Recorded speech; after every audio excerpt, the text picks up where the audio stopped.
So Anderson Cooper will explain it better than me, but to give you a preface, an intro, he had on with him today Emily Callahan.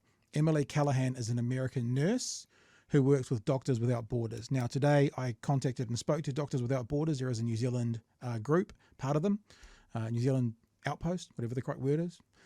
And I've requested someone to come on and talk to us about the humanitarian need in the region. They seem quite excited to get someone on, so that's great. I'm not saying that'll happen this week because tomorrow night's the last show of the week, but probably early next week. Anderson Cooper had on Emily Callahan. Emily Callahan is working with Doctors Without Borders as an American nurse, and she's been in Gaza for the last month, helping people. Really, that's probably all the setup I need to do. I'd like to just play this for you. We've got 3 clips to play from here, totaling about 5 minutes, maybe. And Chewy, anytime you want to jump in, just tell me to pause it, and I'll pause it. You can jump in, or we'll check it out, and we'll hear her story, and then be back with you as the appropriate drop-ins need occur. This is a video of the aftermath of a strike in the al-Shati refugee camp in Gaza. According to journalists working for CNN, the attack came during intense Israeli bombing Sunday night. The IDF has not commented on the incident.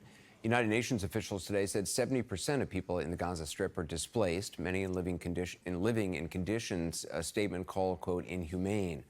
The Secretary General said that Gaza is becoming a, quote, graveyard for children.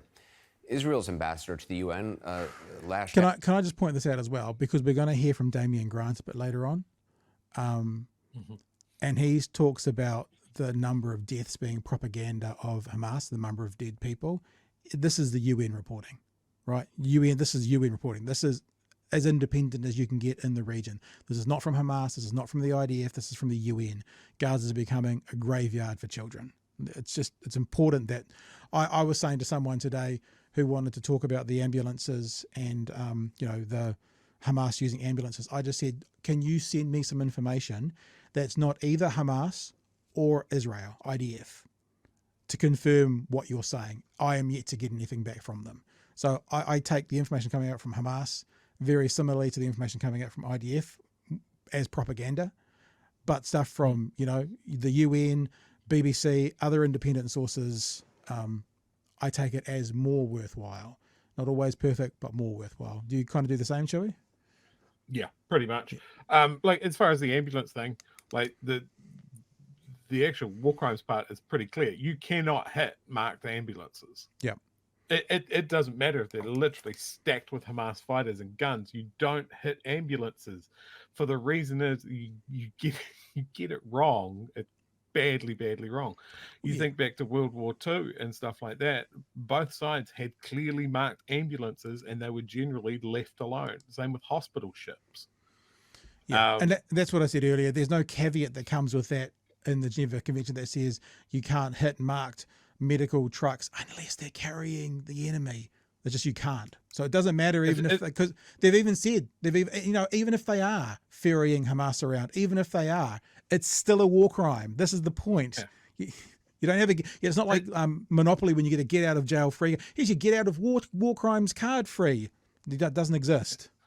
If they're so sure that they're being used with Hamas, by Hamas, then they must have evidence, right? I assume surveillance, drone footage, that sort of thing. If you've got that level of intelligence, then you hit them before or after the ambulance. You do not hit the ambulance. Yep. All right, let's keep going with this golden fox. Out at the comments called for the Secretary General's resignation. Emily Callahan is a nurse, activity manager for Doctors Without Borders, MSF. She was evacuated last Wednesday and arrived back in the U.S. just over the weekend. First of all, how does it feel to be out? A lot of people keep asking me that, and I really don't have a good answer. I obviously have a sense of relief that I'm home and I'm with my family and feel safe for the first time in 26 days, and I'm having a really hard time finding any joy in any of it, because me being safe is the result of having to leave people behind. People watching this have seen images from Gaza. They've seen the hospital images. They've seen the horror of children dead day after day after day after day. I mean, they've seen all the images. But to actually be there and to experience it, you're experiencing all these things which a camera can never capture. So could you just talk a little bit about when you close your eyes at night, what is it you think about now? I think the answer to that question, I'll start at KYTC, which was we were relocated about 5 times over the course of 26 days due to security concerns. And one of the places we wound up was the Khan Yunis Training Center. We call it KYTC. That's when people had evacuated to the south. So you were in the south of Gaza at that point. Yes, when we went to below Wadi Gaza line. And by the time we left there were 35,000 internally displaced people living alongside us. There were children with just massive burns down their faces, down their necks, all over their limbs. And because the hospitals are so overwhelmed, they are being discharged immediately after, and they're being discharged to these camps with no access to running water. I should have probably said this at the start, but as I watched Chewie react to that, there's some pretty graphic stuff in this, just in case, I know people laugh at the idea of trigger warnings, but there is some pretty, obviously no pictures, but what's explained and what she says and what she talks about is there's some pretty graphic stuff in here. I'm pretty sure you guys probably would have been aware of that, but just to make sure, in case anyone wasn't, it's disturbing what she tells. Being discharged to these camps with no access to running water. There's 50,000 people at that camp now in 4 toilets. They're given 2 hours of water every 12 hours. There's 4 toilets for 50,000 people. Yes. And that's where we were living too. And they have these fresh, open burns and wounds and partial amputations that are just walking around these conditions. And parents are bringing their children to us going, please, can you help? Please, can you help? And we have no supplies. So, part 1. Now, Chewie, I've got 3 little parts to play.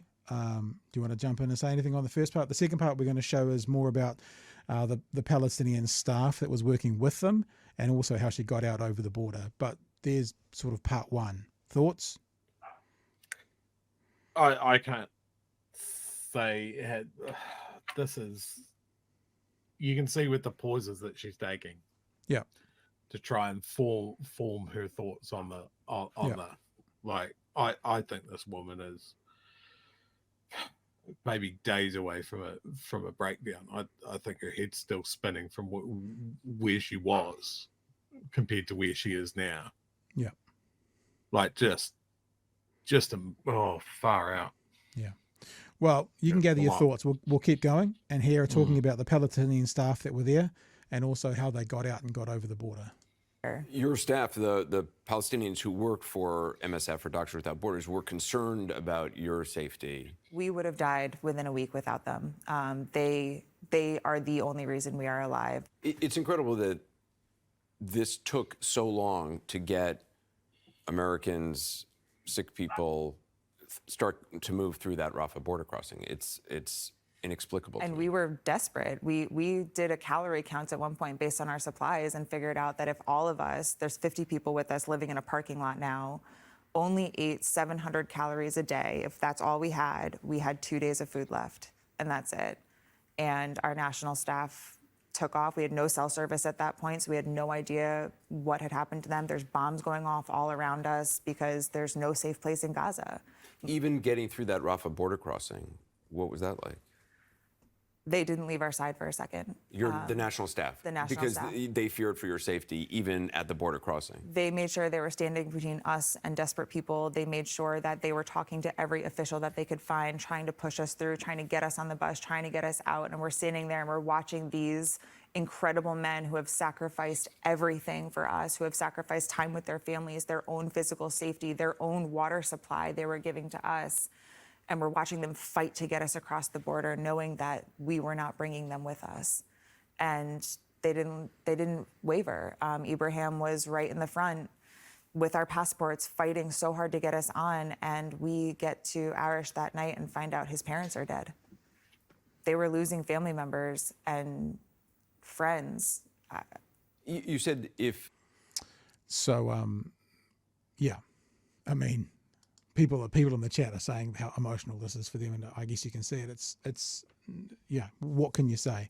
I will just play the last little bit because I think this was a really important part of the conversation for the world to hear, because the narrative that we're getting on Western media is that Hamas is not allowing people to leave, plainly and falsely not the case, as we've just heard. But B, people who are choosing to stay, you know how Israel's saying, oh, you guys should leave because we're about to blow up your building. People are choosing to stay are sympathizers to Hamas, are supporters of Hamas, or are members of Hamas. She tells a story, or it's actually more of a throwaway comment to this, about the staff that she was working at, working with the locals, Palestinian staff she was working at, and why they won't leave. And you'll be surprised to hear, Chewy, it's got nothing to do with them being supporters of Hamas, and it's got nothing to do with Hamas holding them there. The staff of Doctors Without Borders in Gaza remain in that area. I'll let her tell the story, but for a very particular reason. Would you go back to Gaza? In a heartbeat, in an absolute heartbeat. My heart is in Gaza. It will stay in Gaza. The Palestinian people that I worked with, both our national staff in the office as well as my staff at Indonesia Hospital, were some of the most incredible people I've ever met in my life. When everything went off and we got the notice to move south of Wadi Gaza, I was texting my nurses at Indonesia Hospital, and I said, we lost a nurse weekend one. He was killed when the ambulance outside the hospital was blown up. And I was texting them when we got the evacuation orders, and I said, did any of you move south? Did any of you get out? Like, are any of you coming down this way? And the only answer I got was, this is our community, this is our family, these are our friends. If they're gonna kill us, we're gonna die saving as many people as we can. And I said, if I can ever have an ounce of the heart that you have, I will die a happy person. They were incredible. I would like to send out a reminder that there are civilians seeking shelter there, and that my doctors and nurses didn't leave out of loyalty to their community. And I know that there is an idea being pushed right now that anyone that stayed behind is going to be considered some kind of a threat. And I want to remind people that the people that stayed behind are heroes. The people that stayed behind are they know they're gonna die, and they're choosing to stay behind anyway. You're talking about doctors, nurses in the hospital. I wake up every morning and I send out a text message and I ask, are you alive? And every night before I go to sleep, I send another message and says, are you alive? There you go. So, first-hand account that some of the people working in the medical field, Doctors Without Borders, they're choosing to stay to look after their friends and their community, and they're choosing a death sentence. I mean, the way that Emily just talked there, they know that they're going to die. So you've got doctors and nurses who are choosing death to look after the sick, the ailing, the injured, rather than getting out. So the stories that we're hearing in the media, the narrative that some are trying to sell, that if you stay, it's either because Hamas are keeping you there or it's because you are part of Hamas or a supporter. Look, I'm sure that there is a percentage of the population that are that, but there is also a percentage of the population that are not. So no matter, and remember what people do in war, what groups do in war, I mean, we've seen it before in the 1930s, is they dehumanize and then it's easier to exterminate. If they can dehumanize Israel can dehumanize the population by saying, well, if they're staying, then they're aggressive fighters, then the rest of the world can go, well, those people had a chance. They're obviously Hamas aligned, and that's why they stayed. It's not the case. It's not the case always, is what we have to say.